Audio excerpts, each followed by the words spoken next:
विश्वामित्र मुस्का करके कहने लगे, अरे राजा, अब तू किस पे हुक्म चलाता है? ये तेरा नौकर नहीं, अब तो मेरा नौकर है। आज जैसे ही महाराज हरिचंद ने जैसे ही जेब में हाथ डाला तो मेरे प्यारे भक्त कुंजी लगाम का तो पहले ही महाराज हरिचंद संकल्प कर एकदम जमीन पर गिर जाते हैं और सोचने लगे, ये मुझसे क्या हो गया, क्या हो गया? महाराज हरिचंद खड़े खड़े सोच रहे हैं, अब क्या करें?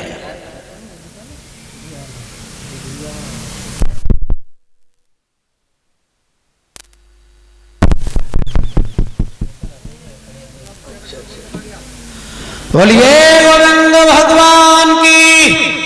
आज मेरे प्यारे भक्तों, महाराज हरिचंद से विश्वामित्र कहने लगे हैं, ओरे राजा, अरे कोई बात नहीं है, तू अब भी मुझसे मना कर दे तो मैं अपने वापस चला जाऊंगा। महाराज हरिचंद कहने लगे, नहीं बाबा जी, मैं आपका ये 60 बार सोना भी अदा करूंगा। मेरी एक रानी है जिसका नाम है तारा, और मैं अपनी रानी तारा के पास में जा रहा हूं और अभी लौट करके आ। इतनी बात जैसे ही विश्वामित्र ने सुनी है तो विश्वामित्र मुस्काने लगे, कहने लगे, अरे राजा, तू अपनी रानी तारा पे भरोसा करता है, लेकिन तुझे नहीं मालूम है कि आजकल कोई किसी का नहीं है। और बोले, तू अपनी रानी पे भरोसा करता है, लेकिन सुन, तुझे नहीं मालूम है। और बोले, अरे काऊ के न पाले सुहा उड़ जाएंगे, काऊ के न पाले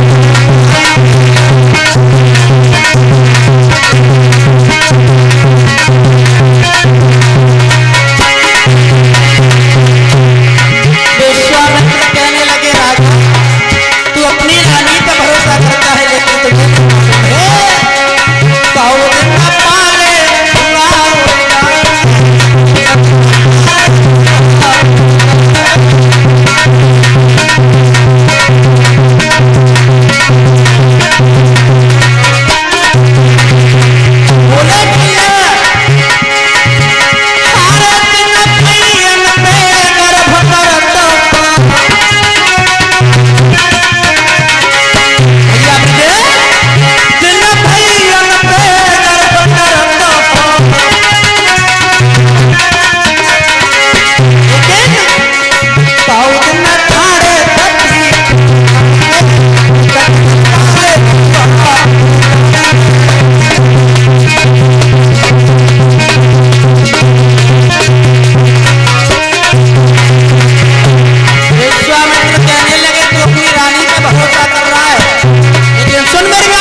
प्यारे भक्तों, इतनी बात जैसे ही विश्वामित्र ने कही है, अरे तुम अपनी रानी पर भरोसा करते हो, चले जाओ, चले जाओ।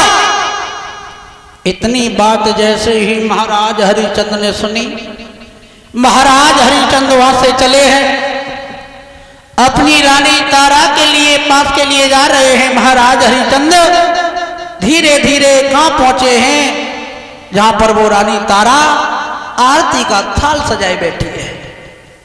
और जैसे ही अपने महाराज को आते हुए रानी तारा ने देखा और आते हुए देखा है, आरती का थाल लेकर के महाराज हरिचंद के सामने पहुंची है। महाराज हरिचंद ने कह दिया है भद्रे, अरे इस थाल को अलग कर दो, आज से हमारा इस थाल में कुछ नहीं है। रानी तारा कहने लगी, महाराज क्या बात है? अरे जब भी तुम महल के लिए आते थे तो तुम्हारा चेहरा एक पुष्प की तरह से खिलता था, आज क्या बात है? क्या बात है आज जो ये तुम्हारा चेहरा मुरझाया हुआ है? महाराज हरिचंद कहने लगे हैं, भद्रे तुम्हें नहीं मालूम है, दरबार में एक बाबा जी आए हैं और सारा राजपाट ले लिया है। मैया तारा कहने लगी, स्वामी तो उन बाबा जी का कुछ शेष रह गया। हरिचंद कहने लगे हैं, भद्रे बाबा जी का 60 बार सोना और बाकी है। मैया तारा कहने लगी, बाबा जी अगर बाबा जी का 60 बार सोना बाकी है तो आप ऐसा करा, हमको बेच दीजिए। हरिचंद कहने लगे, क्या कह रही हो? अरे क्या कह रही हो? बेचने का नाम क्यों ले रही है? हम तुम्हें कैसे बेच सकते हैं? मैया तारा कहने लगी, कोई बात नहीं है, अरे हम बिक जाएंगे, लेकिन उस बाबा का करण तो अदा हो जाएगा। आज मेरे प्यारे भक्तों, मैया तारा महाराज हरिचंद से कहने लगी है, तब तक बेटा रोहित आ जाता है। रोहित कहने लगा, पिताजी कोई बात नहीं है, आप हमें भी बेच दो, लेकिन उस बाबा का कर्ज अदा कर। आज मेरे प्यारे भक्तों, तीनों प्राणी आज वहां पे आए हैं, विश्वामित्र के पास में कहा है, महाराज आप हमें बेच दीजिए। इतनी बात जैसे ही विश्वामित्र ने सुनी, विश्वामित्र कहने लगे, पागल हो, तुम्हें कौन खरीद लेगा? अरे तुम एक राजा हो और तुम्हें खरीद कौन लेगा? अरे तुम मुझसे अभी भी मना कर दे, मैं अपने आराम से घर के लिए चला जाऊंगा। लेकिन महाराज हरिचंद कहने लगे, नहीं स्वामी जी, खरीद लेगा। कौन खरीद लेगा? हरिचंद कहने लगे, बाबा जी हमारे राज्य से थोड़ा दूर एक काशी नगरिया है और आप उस काशी नगरिया में चल करके हमें बेच दीजिए। आज मेरे प्यारे भक्तों, कहां एक राजा थे और एक बिकने के लिए तैयार हो गए। बेटा पर एक लंगोटी है और महाराज हरिचंद पे एक धोती है। आज मेरे प्यारे भक्तों, कहां तीनों प्राणियों की कैसी दशा हो गई है। कहां एक राजा थे, आज बिकने के लिए तैयार हो गए हैं और विश्वामित्र से कहा है, महाराज हमें ले चलो। इधर महाराज हरिचंद सोचने लगे हैं, चलते चलते अपनी जन्मभूमि को प्रणाम किया है। हे मां, आज मैं तुम्हें छोड़ करके जा रहा हूं, लेकिन मेरी प्रजा का ख्याल रखना। हुआ ऐसा कि जब हरिचंद घर से चले और भयो अवध में शोर, जीव जंतु रोने लगे, कोकन लागे मोर। आज मेरे प्यारे भक्तों, क्या दशा है। चलते चलते महाराज हरिचंद ने अपनी जन्मभूमि को प्रणाम किया है। हे मां, आज मैं तुम्हें छोड़ करके जा रहा हूं, लेकिन मेरी प्रजा का ख्याल रखना। क्या हाल है। चले हैं आगे के लिए महाराज हरिचंद। बताया, छोड़ चले राजधानी अपनी, छोड़ चले भैया, छोड़ चले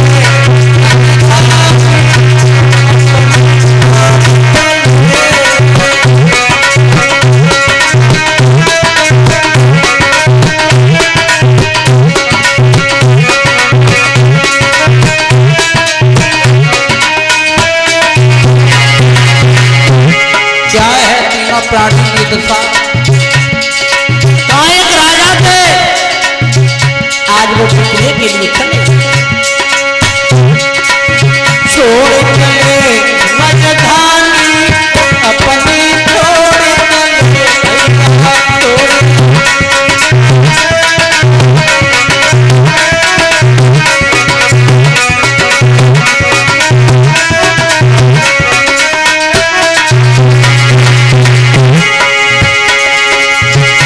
धीरे धीरे तीनों प्राणी आगे के लिए चले।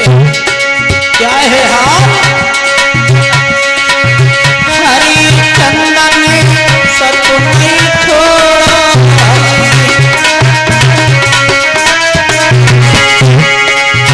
हरिचंदन सतुनी छोड़ो,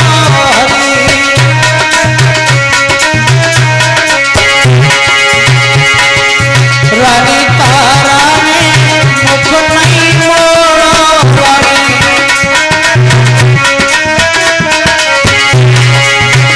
हरे पैज शक्ति की अपनी छोड़ चले भैया।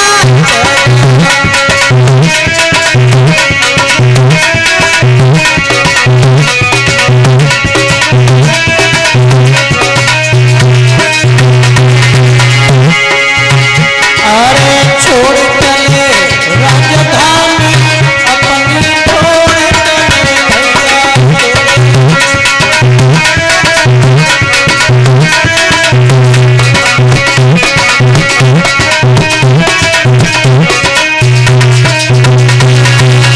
आज मेरे प्यारे भक्तों तीनों प्राणी छोड़ करके आगे के लिए चले हैं। तीनों प्राणी हैं, इधर विश्वामित्र साथ में हैं, धीरे धीरे आगे के लिए चले हैं। विश्वामित्र ने बहुत मना किया है, लेकिन महाराज हरिचंद्र ने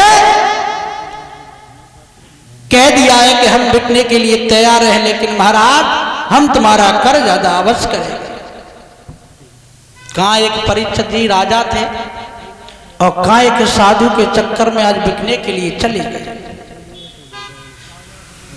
कैसे कैसे सतवा दिए हैं। आजकल कहीं रोड पर 10 रुपए डले हो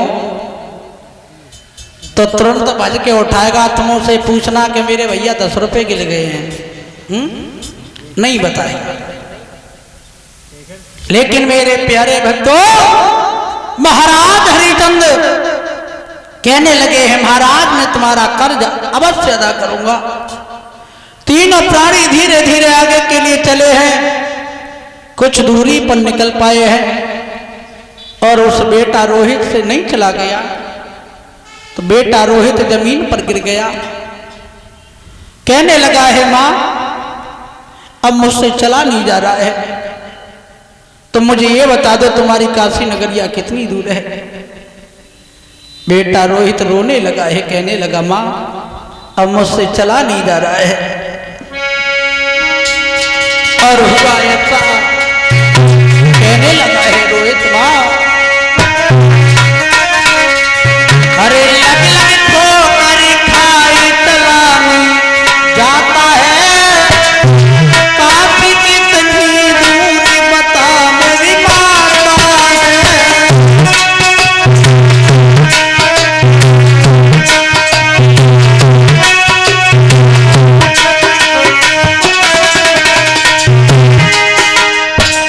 कहने लगा है रोहित मां अब मुझसे चला नहीं जा रहा है, मां तुम्हारी काशी नगरिया कितनी दूर है बता दीजिए मां।